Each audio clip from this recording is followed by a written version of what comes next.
Hello, Taurus.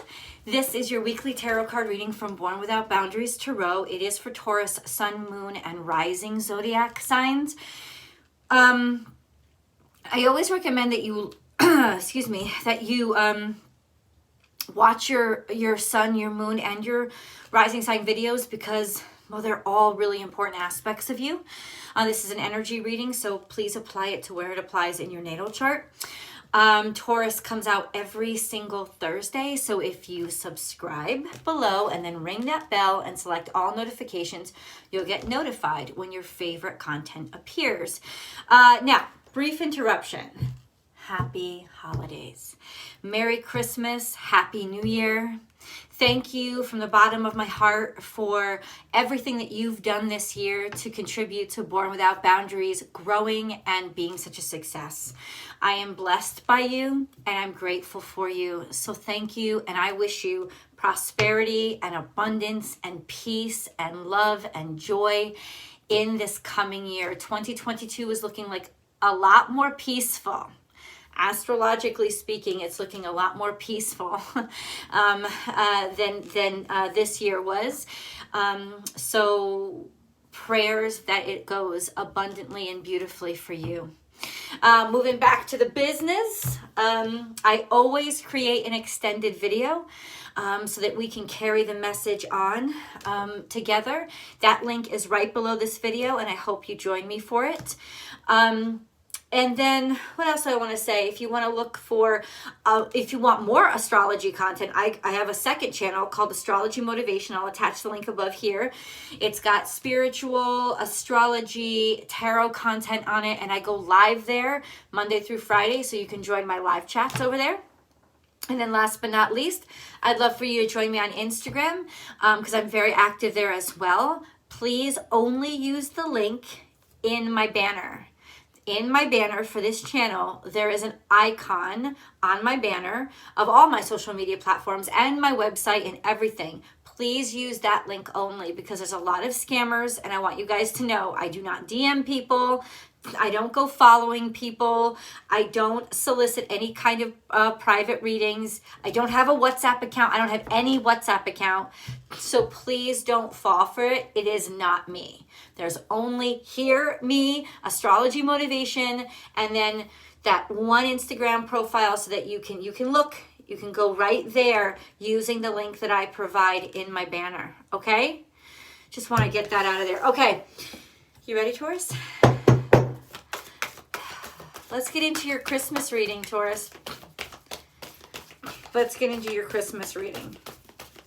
Taurus, Christmas. Taurus, Christmas. Okay. So we have transformation is beautiful. And this is, it is transformation, I'll tell you. So December 29th is the last hard square between Uranus and Saturn. This is actually peaceful transitioning right now. Not Mars, I'm sorry, Uranus and Saturn. Yes, I said that. And that's why it's been such a tough year. There's been this struggle in the sky between the old and the new. And this is especially going to affect you because Uranus is in Taurus, and it's been in Taurus for a while now. And Uranus and Taurus energy ultimately don't work extremely well together to begin with. It always feels like something is pulling you apart, but for you guys in particular, it would have been a very transitional time for you over the last couple of years, and any kind of really like hard backlashes or slaps in the face or pushes against or even struggles within, it's not going to be so bad going forward. So this is transformation is beautiful. You're starting to come out on the other side of it. You're starting to see the beauty of things. This could also mean prosperity and abundance that's coming after that cocoon phase. Things have been breaking down. Things have been breaking up. It's just like finding yourself again, but it's not the same old self. It's a new self. So overcome any obstacle. This is your energy, which is a beautiful energy to see in your reading. Essentially, pop, you've come through it. This is that period of, okay, I'm through the door, right? I've stepped through that portal. And that doesn't mean there's no challenges on the other side of it, but it means that the old challenges, done. I've overcome them. They're finished. And the strength that I've gained from overcoming them is preparing me for this new place that I've stepped into. This could set, because this is your energy, this is Taurus energy with Rhino Spirit, it could imply that any kind of financial struggles that you were having, you're starting to, they're starting to smooth out. It's starting to smooth over. It's going to be okay. Venus is going into retrograde, or it is in retrograde now. Know that that really does impact you, but that doesn't, for you guys, it'll feel maybe like a diminished energy a little bit. Like you don't have as much energy as you used to, but that's intentional. That happens because retrogrades want you to slow the fuck down. They want you to, it's almost like the Matrix. Think of the Matrix, you know, when Neo slows everything down, and that gives them a lot more control over things. So you have a choice, Taurus. You can either get really frustrated that things are slowing way down, or you could realize the power that you have, that things are slowing down. Talk to me, Goose. That things are slowing down, and that gives you more time to focus on everything and make sure all the T's are crossed, all the I's are dotted, and anything that might have missed your view will come back up now. And honestly, that's this. That's a sense of, it could be that there are obstacles coming back at you for one reason: for you to overcome them, for you to like knock them out of the way. And you'll have the strength to be able to do that. We have, you are never alone. So there could have been some heartbreak recently, or a sense of feeling isolated. There could be some sort of breakup. It doesn't have to be a romantic breakup. This could be about your friends, or moving away from people that you love. All of those things, just a sense of feeling somehow that you're off on your own, or that you're in this alone. So that could have a lot to do with some sort of, I just heard this. This could also be like problems in your relationships, or any kind of love loss. This would be getting over it and moving on from it. And then we have Peacock Spirit, but it's in reverse. So there's definitely something, and could be Scorpionic energy. Taurus Scorpio relationships are really difficult ones, and they usually don't last very long. A lot of times you're drawn together through sex because that's your common ground.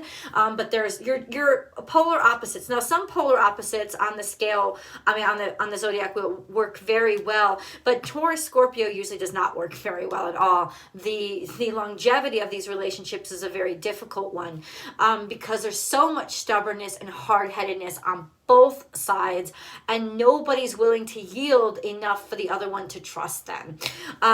So ultimately, there could be just a sense that you may not be dealing with a Scorpio, right? You may just be dealing with some sort of Scorpionic energy. I don't want to confront, or something was trying to be suppressed, or God forbid repressed. Feeling repressed, feeling like you haven't been noticed, or really haven't been completely appreciated. Or in some places, I'm getting this like steamrolled. I feel like I've been steamrolled by somebody, and I'm not going to take it anymore, right? This is the other side of working with somebody who's very arrogant and very self-centered, right? This person is very arrogant, very self-centered, and has ignored your heart in a lot of ways, or ignored your comfort space or boundaries that you've set. And ultimately, this is you realizing, I am moving on from this. I don't have to keep trying to make this work. It's almost like accepting this isn't working, and so the best way for me to go is forward and moving on. Also realizing that you're supposed to move on. Like it got uncomfortable because you weren't supposed to stay there permanently. And I know Taurus energy likes to try to make things permanent, likes to try to make everything permanent. But that's not realistic. And with Uranus in your energy, in your face in the past couple of years, that's actually a lesson that you've been learning, is that not everything is permanent. The lessons that I learned from it could be permanent, right? But not everything is permanent, and it doesn't have to be, and it's not meant to be, and it's not supposed to be. So ultimately, I'm actually liberating myself by accepting an ending, right? Because where I end one thing, I make room for the new thing. And the new is really where your focus is on, and you really do have a lot to look forward to, and you have overcome a lot and able to you have overcome a lot in order to be able to move forward. And honestly, your direction is forward now. Like, that's where all the new stuff is happening in your life. So all of this craziness, it's like, let's move on from it. It's almost like that. It's almost the feeling of, let's move on from this, because I'm really kind of sick of this, especially if somebody's been disrespecting your heart, which is not how it's not how all of you are going to interpret it, but especially if somebody's fucking with your heart, whoever's disrespecting you, it's just like deal with it. It's like confrontation, to deal with it and move on from it. We have time for a deep dive. Something is subverted here. Once again, this can be relationship issues not working out. This is also Venus retrograde, a sense of, let's look underneath the surface and see what's really going on there. That's what retrogrades are also good for. Now, this card in reverse is still a card of abundance.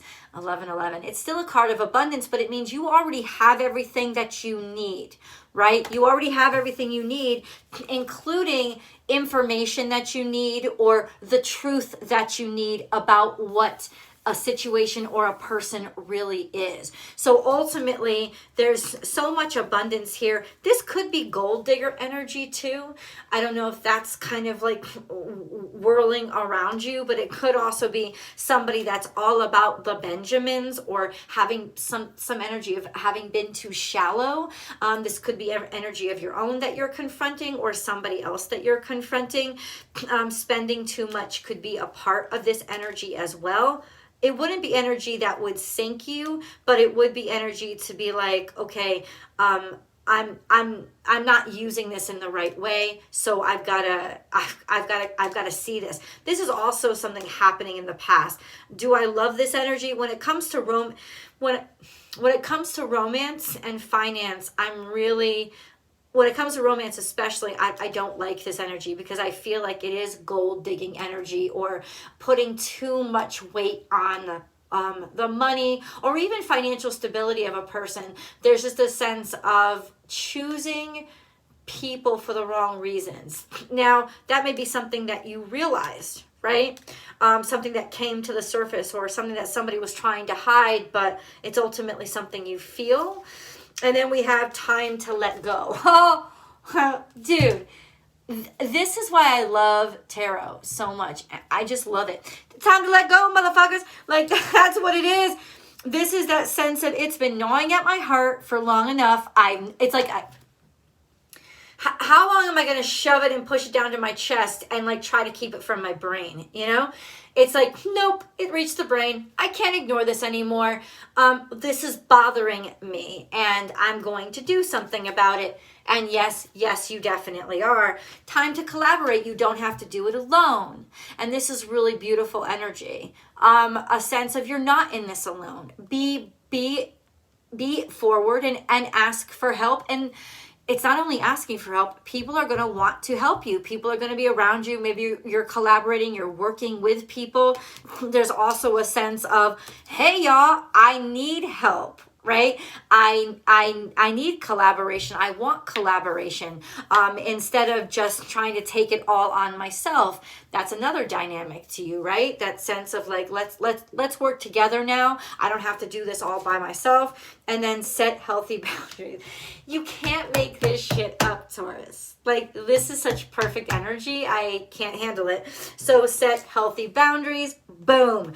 Okay. Set healthy boundaries when it comes to, what do you expect of me? What do I expect of you? A sense of, nope, I'm not going to do all the work. You're going to have to work with me. Letting each other know what each other is willing to contribute, or that you're going into a project, because this is headed a little bit into the future. So you're going into a project where you have to get things very clear, so you don't end up in the same fucking energy that you were, because something's really bothering you and you've got to get it off your chest. So by no means does this mean that your relationship is over, or that that your situation is falling apart, but it does mean that it's not making you happy as is, and setting new boundaries is absolutely necessary in order to maintain your happiness or, you know, allow it to continue in any capacity. Don't be surprised by this. Venus is in retrograde, dude. And for Taurus, Venus is retrograding. Hold on. I don't do this as quickly as other astrologers. I'm ashamed of myself, but it's true. Victory and success, as well as public recognition. Also, somebody is seeing you. Somebody is appreciating you. This could also be being a person who's in the public eye, doing something that's very public or performance oriented. This could also be finally being yourself out loud, or finally announcing something and letting the world know. This is victory and success and happiness. I love this energy for you. Okay, wait a minute. So go back. Venus is retrograde in Capricorn for you. There is Taurus. I gotta go through this. Don't make fun of me. I'm sorry. So Taurus is your first house. Scorpio would be your seventh house, right? Yeah. So we have Taurus, Gemini, Cancer, Leo, Virgo, Libra, Scorpio. I knew that, right? Sagittarius, Capricorn is your ninth house. I should have been able to know that right away, but I don't. It takes me time because of the way my brain works. So it's happening in your ninth house, and your ninth house is your house of expansion, connection to God, spirituality, curiosity for foreign things, foreign travel, right? That's your energy. That's where your Venus is retrograding, which is a beautiful house for it to retrograde in. You know, this sense of how can I connect more deeply? How can I do better with seeing a bigger picture? And how have I lost sight of the bigger picture when it comes to my love life, when it comes to you know, when it comes to my finances? Have I forgotten others? Have I forgotten really what matters to me most? Have I forgotten my morality? Have I forgotten my God space? Have I lost connection and connectivity to that? So all of those things are going to be impacting you right now with the really high standards of Capricorn and this really expansive energy of Jupiter as it slides into, on the 29th, it slides into Pisces, but it's always the ruler of that ninth house. So it's almost a sense of raise your standards, do better. Or where can I do better? Where can I make decisions that are more aligned with God, especially in my, whatever you consider God to be? I'm not like that. That's up to you. How can I align more deeply with, you know, my higher self, my higher calling, and really kind of expand and broaden my context. This could have to do with travel. This could be I have to do something different. I have to find something different. I have to go someplace different, or I have to be around different people than is my norm and is my sort of accepted set. Right? In order to find what's really going to make me happy. I've predicted this for a while. I think that something is coming your way as you expand and grow and move maybe, or travel, that's going to really surprise you and make your heart very happy, and maybe even open up opportunities for you. Okay, so let's move on to another deck because we're sitting here like, Taurus. Amen. Also, did you know that the North Node is moving into Taurus in January? Pay attention to that, because sometimes in the beginning of North Node movement, or just the month before, things get really crazy and really transitional. Just to let you know. Co-create. Once again, this is like, I don't know, co-creating. Maybe you're working on something big. You're working on a new project. Or there's just a sense of taking care of something that, once again, needs teamwork. This could also be a sense of bringing a relationship out into the open, if that's, you know, what the reading means to you. Finally announcing something. Finally going official with it. And then we have chop wood. You still got work to do, boo. You still got work to do. Yeah, maybe announcing something about a relationship or just working with somebody to be a success. So the success is going to come through teamwork and hard work. You could be cleaning shit up too. Trying to clean up, especially the relationships. That could be how it's majorly impacting you. Oh, I can't wait to get to these cards. You know what? I'm going to leave them. I'm going to wait. We're going to go into the extended. I love you guys so much. Please enjoy your holidays. Like this video and then share it on your social media platforms. And I hope to see you in the extended. Bye, guys.